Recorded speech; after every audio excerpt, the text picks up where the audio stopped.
What is up, everybody? Welcome back to the channel. I am Griffin, your host here for this awesome breakdown of my top 10 games of 2019.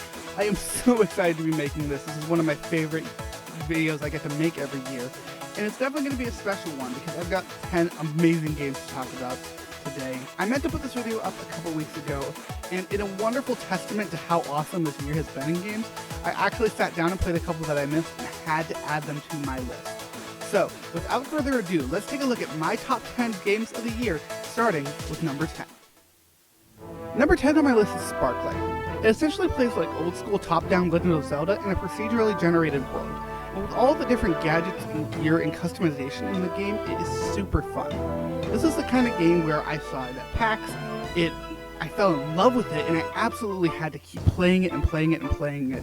And it became one of those games I just kept going back to throughout the latter half of the year. It absolutely deserves a place in my top 10, and I really hope that more people check it out. Number 9 on my list is Life is Strange 2. Life is Strange 1 knocked it out of the park, and I'm happy to say that number 2 might as well knocked it out of the freaking universe. It was so good, it pulled on my emotional heartstrings in every possible way, and all in all, it is a wonderful, really important story about two brothers that you really need to take a look at. Number 8 on my list is Super Mario Maker 2. I love the Mario Maker series. I love being able to make my own levels, play other user-created levels, and really learn more about game design through one of the greatest platformers of all time. But on top of that, Mario Maker gave me the chance to teach people about games in a way I never thought I would be able to do as a student. So by far, Mario Maker 2 is certainly impressive and deserves to be on this list. Number 7 on my list is Concrete Genie.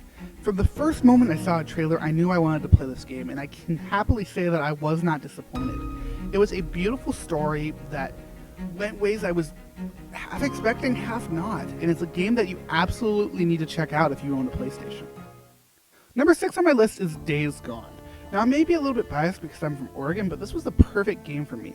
I loved just hopping in and traversing the world, talking with the different characters in the game, or fighting enemies that almost felt like a puzzle. This game was amazing to me in the character interactions in the different camps, seeing how different people were surviving among this world, listening to the survival of music, or finding a slave labor camps or a militia. It all went together so well and was totally awesome for me to experience. Number 5 on my list is Ultimate Alliance 3, The Black Order. I love Ultimate Alliance games. Some of my favorite memories are playing the first two with my little brother back on the 360. They're always fun, they're dumb, and they're really easy to play. I can happily say that Ultimate Alliance 3 is no different, just with a lot more content and a lot more to do and a lot more fun. Ultimate Alliance 3 feels like a perfect love letter to Marvel Comics, things of which I read on almost a weekly basis.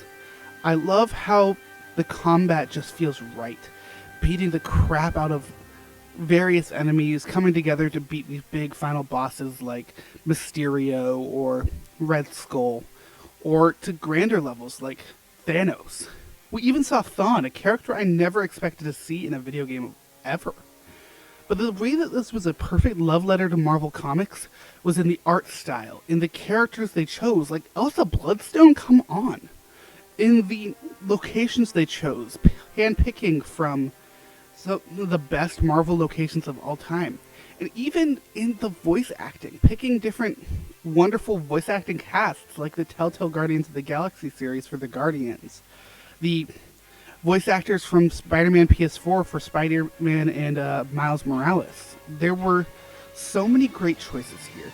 And even in the events, the additional stuff you can do outside of the storyline, all of it is fun and none of it feels especially tacked on and unimportant within the game.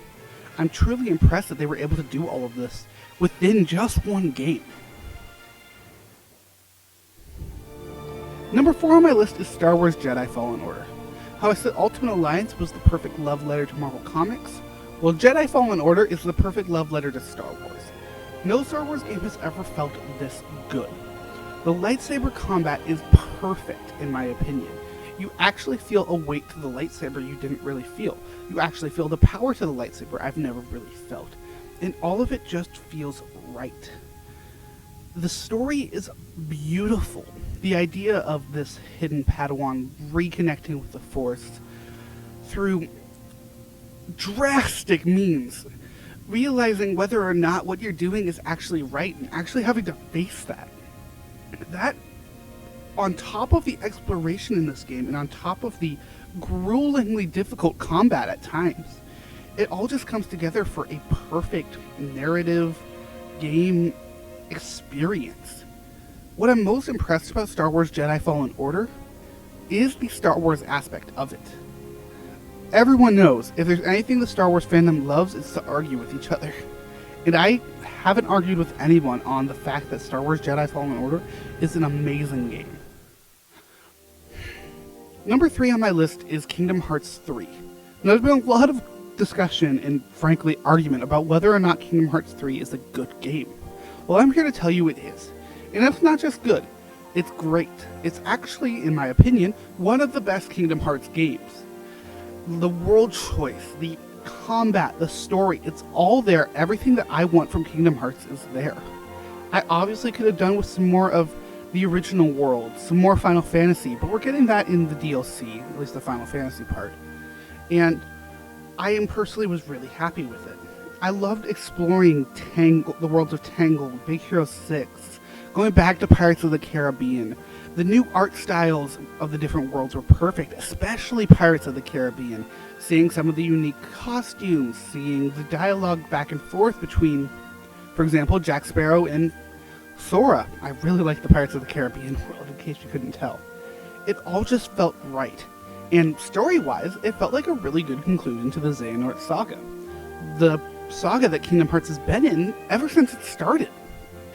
It was a perfect way, it was a love letter to Kingdom Hearts, it was a perfect way to wrap up that storyline and to move us on to the next one, to see what we're going to get to keep moving forward in this franchise. All in all, it just felt right. Even the additional stuff after the storyline of re-exploring the worlds, collecting the hidden emblems, doing the dumb gummy mini games, doing the dumb gummy boss fights, figuring everything out and really exploring it, it all just felt good. Even the gummy ship, something that I honestly did not enjoy in the first 2 Kingdom Hearts games, was something I've really enjoyed and had a lot of fun with in Kingdom Hearts 3. Like I just keep saying, it was the perfect game for me, and it was really freaking fun. So yeah, of course Kingdom Hearts is going to be on this list. Number 2 on my list is Sayonara Wild Hearts. Now, gameplay alone, it would seem like a relatively boring game. Endless runner, collect the stuff along the way. But add on the music, pretty much the most important part of the game. The visuals, the story, it all is absolutely beautiful and gorgeous. It's so perfect together, it's a perfect package. Sayonara Wild Hearts made me bawl my eyes out. It totally hit me in the emotions in all of the right ways. To the point where, like I said, I cried. And the thing that really made me cry and really made me feel these things was the music itself. Music has a beautiful power that a lot of people overlook to really make you feel based off of what the artist is feeling when they perform the song. I don't generally get teared up from music. That's not just a thing that happens to me. Sayonara Wild Hearts blew all of those doors off and really made me feel, really made me think, and really was just a wonderful experience that I could not recommend more. I ended up playing this game on the Switch, but I feel like it's important to mention that Sayonara Wild Hearts is available on Apple Arcade, which means you can essentially play this game for free. You have no excuse not to play this game, and honestly, I don't see how you could not want to play it. Alright, now before we jump into my number 1 game of the year, I want to take a brief second to show off a few honorable mentions that didn't quite make the list.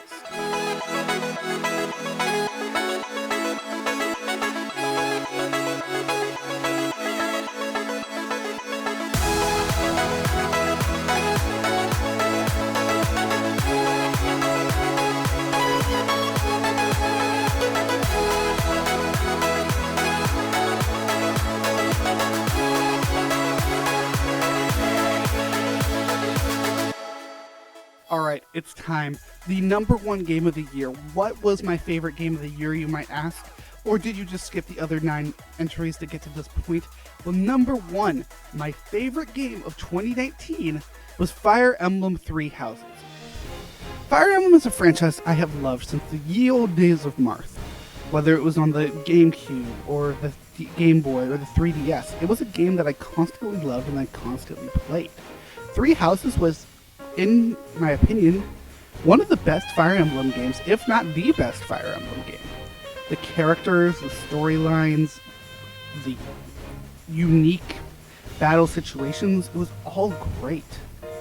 Starting with the level design, I never really thought so much about where my characters were placed, which characters with which, and it really made me think. I often would just put my archers with my lancers or whatever. In this one, I really started to think about which characters I needed together, which ones made a cohesive unit, which ones I could split apart, and yada yada yada. I was really impressed by that. From cityscapes to mountainsides to volcanic mountains, it was all awesome and really, really well done. But the thing that I was really most impressed by was the actual character systems themselves. Obviously, I love the characters. I wouldn't be playing Fire Emblem games if I didn't, and that's where Fire Emblem really shines as a series. Characters alone, I loved Leonie, I loved Dorothea, absolutely loved Petra. I think the internet kind of flocked to Petra. These characters are beautiful and they all have stories to tell, and I love that you got to see conclusions to all of them. But I also love that you really get to customize them to fit your playstyle. I could change Petra from a warrior using a sword and change her into an archer who also now has just a bow, and could really play with that to find my perfect cohesive unit, and I did. I loved being able to do that. I loved also being able to recruit characters from other houses, bonding with them. It doesn't force you into one thing, it lets you do your own thing. And that was even just more reinforced into the story of you being a teacher. I like the idea of you being a mentor to these students. You're not just a friend or eventually a lover, depending on time things. Everyone was legal. It's a thing that I feel like should be mentioned when it comes to Fire Emblem, because there gets to be some weird crap. It was just so good. Romance has really kind of become a staple of the Fire Emblem games ever since Awakening, and I can happily say that it felt great in this one. I liked that your actual choice to marry someone didn't come until the end, and you got to choose between all of the different S ranks that you had. I liked the build-up to those, getting to actually discuss these. I think Fire Emblem is at its best in those character interactions, and especially in the side quests for those character interactions. I didn't come across a side quest in this game that I didn't really enjoy. I should say though, side quests I'm considering side quests, the additional missions in the game. There are quests within the castle church area that I honestly just didn't find to be fun. The fetch quest stuff was boring to me. I love the other stuff you could do in there though. Planting, cooking, fishing, talking with your friends and your mentors and heck, your father. Well, for at least half the game. I love being in this world and teaching these students, mentoring them, and really kind of figuring things out with them. It was super unique and something that I really wish we could see more of. Fire Emblem is a game where I can't wait for the next installation, but I am totally content with what the game has given me, and frankly, playing the game over and over and over again. And that's it. Those are my top 10 games of 2019. What are yours? Let me know in the comments below. And make sure to follow us on Twitter at JustAnotherWorld or at GriffyDpad for more thoughts and more video game-based videos. Make sure to like, subscribe, check out the other videos on the channel.